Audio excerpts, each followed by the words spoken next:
آج ہم مختصر بیان کریں گے کہ تراویح پڑھنے کی کتنی فضیلت ہے، اس کی رکعتیں کتنی ہیں اور شریعت کے اندر اس کا مقام کیا ہے۔ رمضان المبارک کے اندر 23ویں رمضان کو نبی صلی اللہ علیہ وسلم مسجد میں تشریف لائے اور آپ نے قیام اللیل فرمایا۔ قیام اللیل کا مطلب ہے کہ رات کے نفل آپ نے پڑھے۔ کچھ صحابہ آپ کے پیچھے کھڑے ہو گئے، لیکن 24 رمضان کو آپ صلی اللہ علیہ وسلم مسجد میں تشریف نہ لائے۔ پھر آپ 25 رمضان کو جب مسجد میں آئے قیام اللیل کے لیے تو پھر صحابہ کی تعداد بڑھ گئی۔ پھر 26 کو آپ قیام اللیل کے لیے تشریف نہیں لائے۔ پھر آپ 27 رمضان کو تشریف لائے تو صحابہ کی تعداد زیادہ ہو گئی۔ تو 23، 25 اور 27 ان 3 دنوں میں آپ صلی اللہ علیہ وسلم نے قیام اللیل فرمایا، جسے آپ تراویح کہتے ہیں۔ 28 رمضان کو اللہ کے نبی تشریف نہیں لائے اور صحابہ انتظار کرتے رہے، یہاں تک کہ فجر کی نماز پڑھانے کے لیے آپ تشریف لائے۔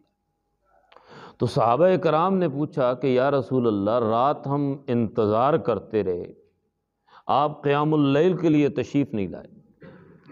آپ نے فرمایا یہ عبادت اللہ کو اتنی پسند آ گئی تھی کہ مجھے یہ ڈر پیدا ہو گیا کہ کہیں تمہارے اوپر یہ فرض نہ ہو جائے اور تمہیں اس سے مشقت نہ اٹھانی پڑے، چنانچہ میں اس لیے نہیں آیا۔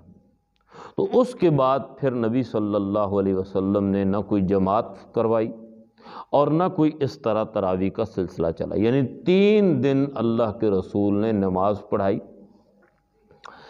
تراویح کہتے کسے ہیں؟ صلاۃ التراویح حضور کے زمانے میں یہ کوئی نماز ہی نہیں تھی، صحابہ کے زمانے میں بھی نہیں تھی۔ اصل میں اس کا نام ہے قیام اللیل۔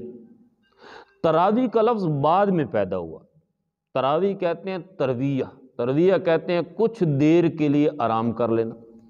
یہ 4 رکعتوں کے بعد ہم کچھ دیر کے لیے جو بیٹھتے ہیں اور کچھ اذکار وغیرہ کرتے ہیں، اس کو ترویہ کہتے ہیں۔ اصل اس کا نام ہے قیام اللیل۔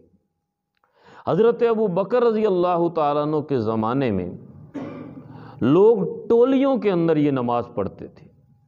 چند لوگ ایک کونے میں کھڑے ہو جاتے تھے، ان کے آگے ایک امام ہوتا تھا، چند لوگ دوسرے کونے میں کھڑے ہو جاتے تھے، چند لوگ پیچھے کھڑے ہو جاتے تھے، 3-4 جماعتیں ہوتی تھیں۔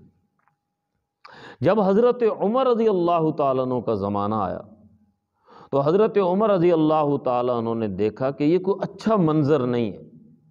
اسلام تو اجتماعیت کی بات کرتا ہے کہ ایک جماعت ہونی چاہیے، یہ کیا طریقہ ہے کہ آدھے وہاں کھڑے ہیں آدھے وہاں کھڑے ہیں؟ تو ہو سکتا ہے جو دشمن ہے، کافر ہے، وہ اس سے فائدہ اٹھا کے یہ پروپیگنڈا کرے کہ یہ کیسا اسلام ہے کہ ایک ہی مسجد کے اندر 4-4 5-5 امام ہیں، ان کا کوئی ایک امام کیوں نہیں بنتا؟ تو حضرت عمر رضی اللہ تعالیٰ عنہ نے حضرت عبد الرحمن بن عوف رضی اللہ تعالیٰ عنہ کے ساتھ مشورہ کیا اور دیگر صحابہ کو اعتماد میں لیا اور حضرت ابی بن کعب رضی اللہ تعالیٰ عنہ کو مصلی پہ کھڑا کیا اور یہ حکم جاری کر دیا کہ آج کے بعد ایک ہی جماعت ہوگی۔ اب رکعتیں کتنی پڑھائی ہیں اس پہ انشاءاللہ کل بات ہوگی۔ اللہ تعالیٰ عمل کی توفیق عطا فرمائے۔